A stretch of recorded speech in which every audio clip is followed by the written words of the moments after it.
Good morning, guys. Welcome back to the channel and welcome to another K-Nsx build video.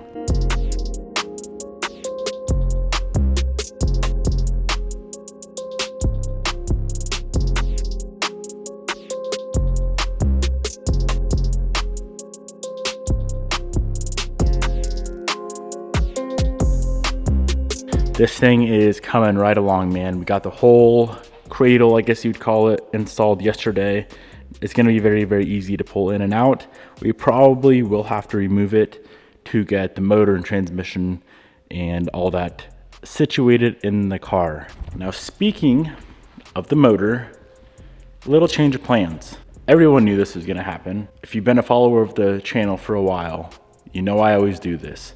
I'll say I'm going to keep something mild, stockish, not crazy built, and then I'll sit on the computer and I'll start looking at parts and I'll start ordering parts, and then it kind of escalates. It's like if you're gonna do cams, you gotta do springs and retainers. If you're gonna do that, you might as well do pistons. If you're gonna do that, you might as well do rods. If you're gonna do that, you just do everything. That's where we're at. So with that being said, this needs to be disassembled. I'll tell you guys what the current plan was. The current plan was to leave the bottom end 100% stock. So stock crank, rods, pistons, stock sleeves, stock short block. We're gonna do some timing components, a K20 oil pump, a K20 50-degree VTC cam gear, and that was it. That was the extent of the build. Very stockish with some light additional mods. Like I said, man, that changed rather quickly. We have a ton of parts on the way. I need to get this thing torn down, get it cleaned up. I need to drop it off at the machine shop. They're gonna go through it and give us a nice fresh cylinder wall surface. We'll discuss that later. Let's start pulling the short block apart.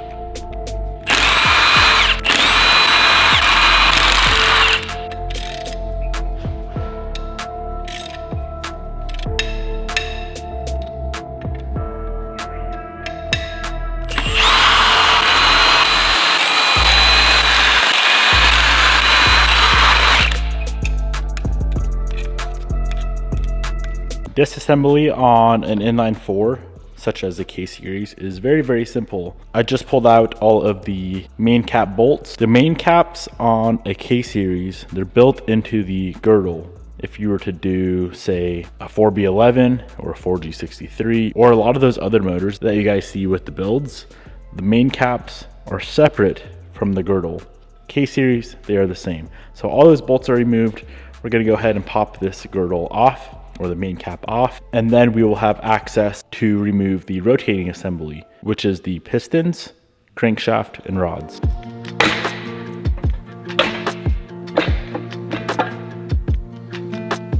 Alrighty, with the main cap off, we're getting our first glance at the condition of everything. If I were to guess, I would say this motor probably had at least 200,000 miles. With the amount of carbon buildup and the amount of oil staining and just how dirty the motor was in general when I initially got it, I'm gonna say at least 200,000 mile motor. All of the bearings look like they are in really good condition. I don't know if this motor's ever been rebuilt. I highly doubt it. From here, unbolt the rods. Now the OEM K-Series rod bolts are a bit interesting. It's not a traditional bolt. It's actually an E14.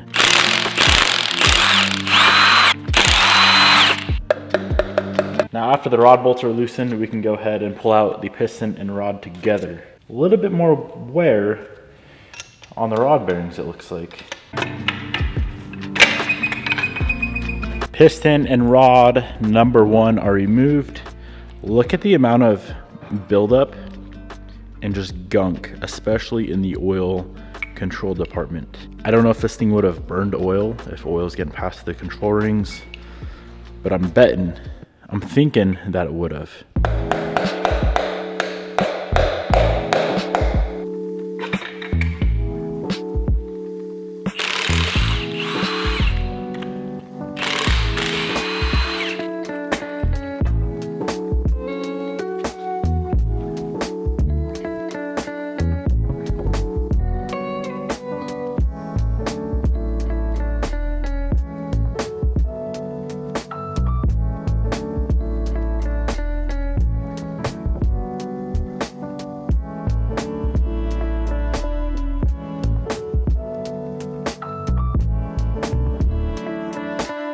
entire engine is now torn down, nothing left to remove, and everything looked pretty dang good. Here's all the rod bearings.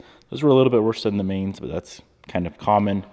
Crankshaft looks beautiful. The block looks great. So here is the plan from here. I'm gonna go through, get everything cleaned up like I always do. I need to drop the block off. It's gonna go to the machine shop. They're gonna do their thing. I'm gonna drop the crank off. That needs to be polished. Of course, we're gonna be replacing the pistons and rods. So we wait for parts.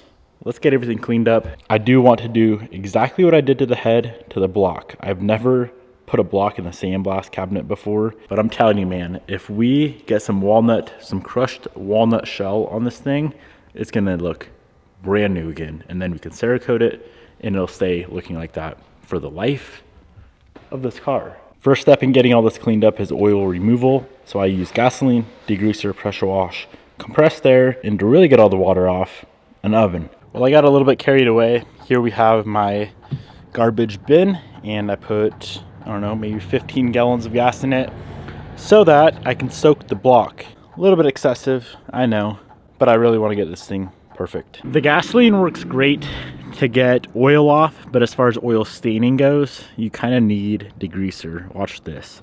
As soon as we hit it, you'll see all of that staining start to come off. Works pretty good. I got the block as cleaned up as possible with degreaser and the gasoline soak. Now it is up to the walnut blast to make this thing brand new looking.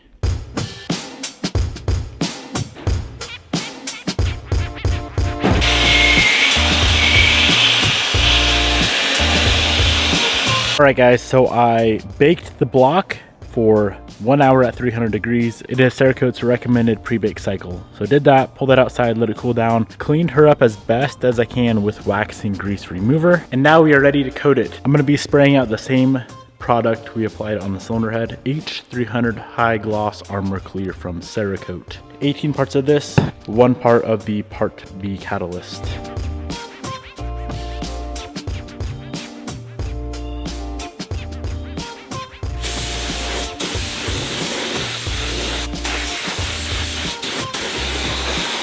All right, from here we let it sit outside and air dry for 15 minutes, and then it goes in the oven for 2 hours at 250 degrees, and she will be fully cured, ready to run.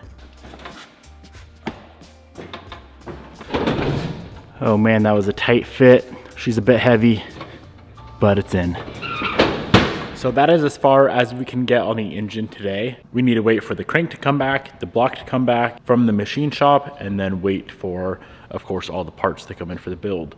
So let's go ahead and start assembling the engine bay itself. We have wiring, we have cables, the fuse box, just a bunch of miscellaneous stuff like that. The best way I've found to clean up a wiring harness before installation is just grab a microfiber towel and slap on some wax and grease remover and wipe down your harness. Now this thing is pretty old and crusty. Nearly all of the cable ties are broken, so I'll have to replace a lot of that.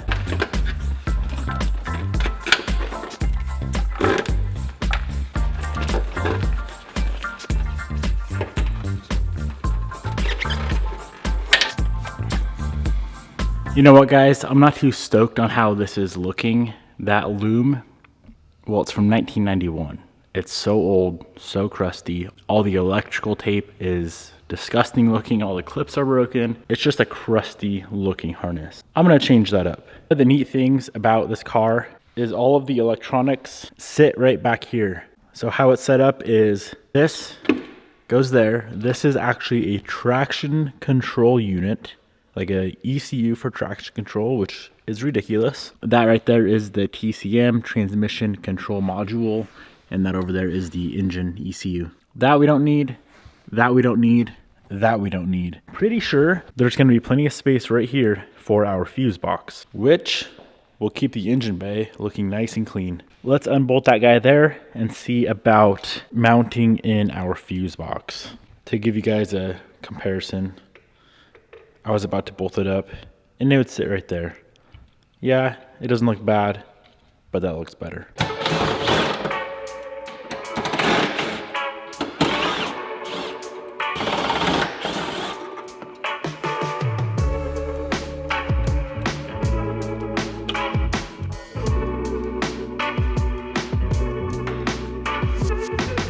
So even though it's going to be in the cabin and it's technically hidden underneath all panels, I still want it clean. So I'm going to mount it like that. Now we are going to have to make some wiring adjustments, as this right here is for the fuse box and it is past the boot. So we need to change the location of where this comes out.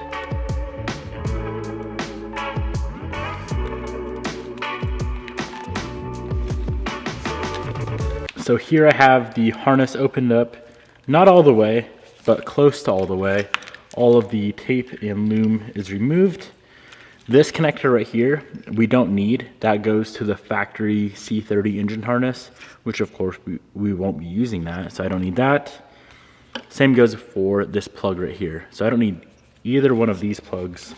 All I need is this bunch of wires, and this runs to the fuse box. So all I need to do is take this bunch, and one by one I'll pull them through the boot, so they are on the inside of the boot, cabin side of the boot, not the engine bay side of the boot. But I do need to finish pulling off all of this loom right here.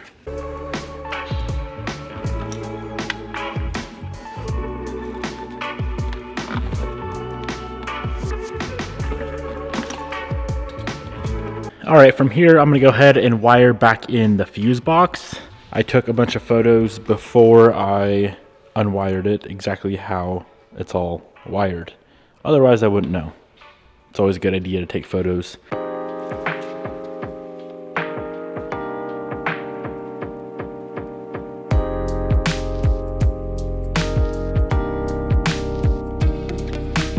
So everything is wired back into the fuse box. This is all good to go. This is probably the most simple fuse box I've ever seen in my life. Now we need to loom it, get it all taped back up, and we can get this thing permanently mounted in the cabin.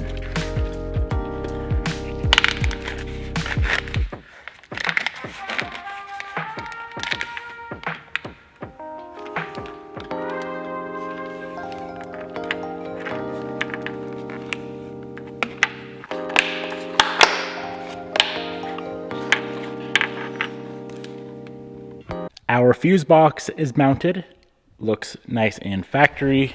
Now it's on to the rest of the wiring. So all the other wires run into the trunk. There's nothing else. I take that back. There's one wire that does have to run into the engine bay, and that is for the rear hatch popper, which is right over here. All the other wires run into the trunk for the taillights and all that jazz. So we have two options. Option one is use that factory hole, run the harness in the stock location, and go through that hole there. Or option two is to make it better. Let's make it better.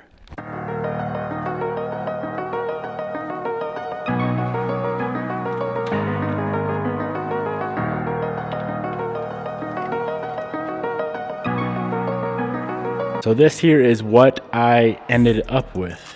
The wiring, instead of running in the engine bay and coming out through that hole there, now runs in the driver's rear wheel well. There was already a hole right here, the same size as the harness grommet, and that hole was for the factory antenna, which of course we will not be using. So the wiring comes through there, comes out here, and that is for the trunk. Now these four wires are the wires I had to extend. Two of them are for the ABS sensor, and two are for the rear glass hatch. Those are gonna run through here, through that hole there, connect there, and connect underneath. Now let's see how it looks with the quarter panel installed.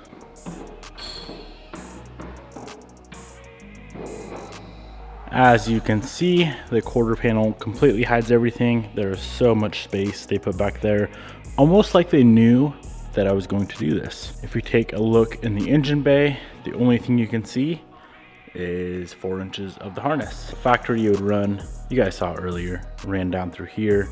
It's all junky looking. That was like a 3-hour ordeal, but overall, I am pretty excited with how that came out. Block is out of the oven. This thing is fully cured. Now it is up to the machine shop to take it from here.